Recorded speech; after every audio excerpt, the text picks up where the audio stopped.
शिवलिंग हिंदू धर्म में एक पवित्र प्रतीक है जो भगवान शिव को दर्शाता है।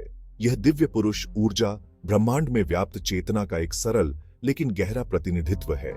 शिवलिंग अक्सर मंदिरों और घरों में पाया जाता है, जो प्रार्थना और ध्यान के लिए एक केंद्र बिंदु के रूप में कार्य करता है।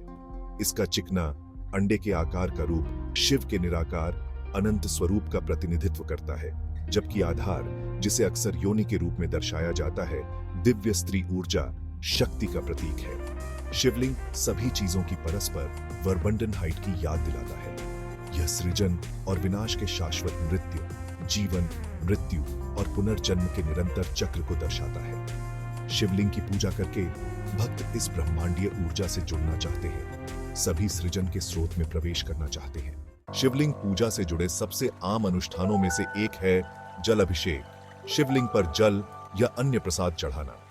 जल पवित्रता और जीवन का प्रतीक, सम्मान और भक्ति के प्रतीक के रूप में शिवलिंग को अर्पित किया जाता है। पानी का निरंतर प्रवाह, जीवन के निरंतर प्रवाह, ब्रह्मांड में ऊर्जा के उतार चढ़ाव का प्रतिनिधित्व करता है। जल चढ़ाने की क्रिया को मन और आत्मा को शुद्ध करने, नकारात्मकता और अशुद्धियों को दूर करने के तरीके के रूप में देखा जाता है। यह ईश्वर के प्रति समर्पण करने, शिव की महानता को स्वीकार करने का प्रतीकात्मक कार्य है।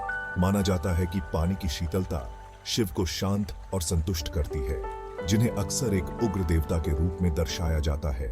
जल अभिषेक के अनुष्ठान को लेकर कई भ्रांतियां हैं।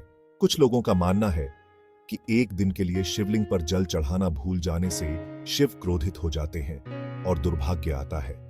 दूसरों का मानना है कि विशिष्ट दिन और समय होते हैं जब जल अभिषेक विशेष रूप से शुभ या अशुभ होता है। यह याद रखना महत्वपूर्ण है कि कर्मकांडों का उद्देश्य साध्य तक पहुंचने का साधन होना चाहिए, न कि स्वयं साध्य। भक्ति का असली सार हृदय की पवित्रता और इरादे की सच्चाई में निहित है। शिव दयालु, बाहरी कर्मकांडों से परे देखते हैं और हृदय में भक्ति देखते हैं। भाग 4, इरादे की शक्ति कर्मकांडीय दायित्वों से परे। एक दिन के लिए जल अभिषेक करना भूल जाने से शिव के प्रति किसी की भक्ति कम नहीं हो जाती। ईश्वर हमारी सीमाओं को समझता है और हमारी भूलने की सजा हमें नहीं देता है। सबसे ज्यादा मायने रखता है वह प्यार और सम्मान जो हम अपने दिल में रखते हैं। अगर आप शिवलिंग पर जल चढ़ाना भूल गए हैं तो निराश न हो। सच्चे मन से अपनी प्रार्थना करें, शिव आपकी प्रार्थना अवश्य सुनेंगे। याद रखें, भक्ति का सार आपके इरादे की पवित्रता में है, कर्मकांडों के प्रति कठोर पालन में नहीं। भाग 5, ईश्वर से फिर से जुड़ना, भक्ति में शांति पाना। ईश्वर से जुड़ने, शिव के प्रति अपनी भक्ति व्यक्त करने के कई तरीके हैं। आप उनके नाम का जाप कर सकते हैं, उनके स्वरूप का ध्यान कर सकते हैं, या बस मौन में बैठकर उनकी उपस्थिति को अपने आसपास महसूस कर सकते हैं। सबसे महत्वपूर्ण बात यह है कि एक ऐसा तरीका खोजना है जो आपके साथ प्रतिध्वनित हो, एक ऐसा तरीका जो आपको अपने भीतर और बाहर ईश्वर से जुड़ने में मदद करे। याद रखें, शिव मंदिरों या कर्मकांडों तक ही सीमित नहीं है। वह सर्वव्यापी है, सृष्टि के हर परमाणु में निवास करता है। वह हवा है जो आप सांस लेते हैं, वह पानी जो आप पीते हैं, वही जमीन जिस पर आप चलते हैं। भाग 6, आस्था का सार, प्रेम और समझ की यात्रा।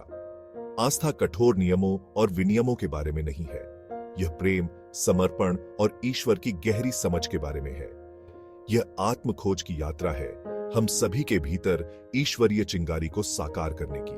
तो अगली बार जब आप शिवलिंग के पास जाएं, तो याद रखें कि यह केवल एक पत्थर की मूर्ति नहीं है, यह ईश्वर का प्रतीक है, सृजन और विनाश के ब्रह्मांडीय नृत्य का प्रतिनिधित्व है।